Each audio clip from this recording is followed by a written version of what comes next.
Hello every one, நான் உங்கள் Mantra Deepak. Welcome to our academy.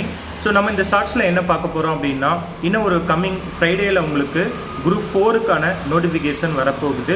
So இந்த 2 மந்த் உங்களுக்கு டைம் இருக்குது. ஓகே, ஜூலை 12 ஆர் 13 எக்ஸாம் இருக்கும். ஸோ இந்த 2 மந்தில் நீங்கள் கண்டிப்பாக எஃபர்ட் போட்டிங்க அப்படின்னா டெஃபினட்டாக கிளியர் பண்ண முடியும். உங்களுக்கு தேவை 10,000 20,000 போஸ்டிங் கிடையாது, ஒன்லி ஒன் போஸ்டிங். ஓகே, ஒரே ஒரு எக்ஸாம் எழுதுங்க, கண்டிப்பாக உங்களால் கிளியர் பண்ண முடியும். ஆஃப்டர் அந்த எக்ஸாமை ரீச் பண்ணிவிட்டு போஸ்டிங் வாங்கினதுக்கப்புறம் உங்களோட கோலை அச்சீவ் பண்ணுறதுக்கு மறுபடியும் திரும்ப உட்காந்து படிங்க. ஓகே, ஸோ இந்த எக்ஸாம் ஸ்டார்ட் பண்ணுறதுக்கு முன்னாடி, படிக்கிறதுக்கு முன்னாடி முடியுமா, நிறைய பேர் காம்படிஷன் இருக்குது, என்னால் முடியுமா அப்படின்னு டவுட் பட வேண்டாம். ஓகே, ஃபஸ்ட்டு நீங்கள் ஸ்டார்ட் பண்ணுங்கள். ஸ்டார்ட் பண்ணிவிட்டு 1 மந்த் படிங்க. படித்ததுக்கப்புறம் அதுக்கப்புறம் நீங்கள் வந்து டிசைட் பண்ணலாம் முடியுமா முடியாதுங்கிறது. Okay, so don't doubt your self.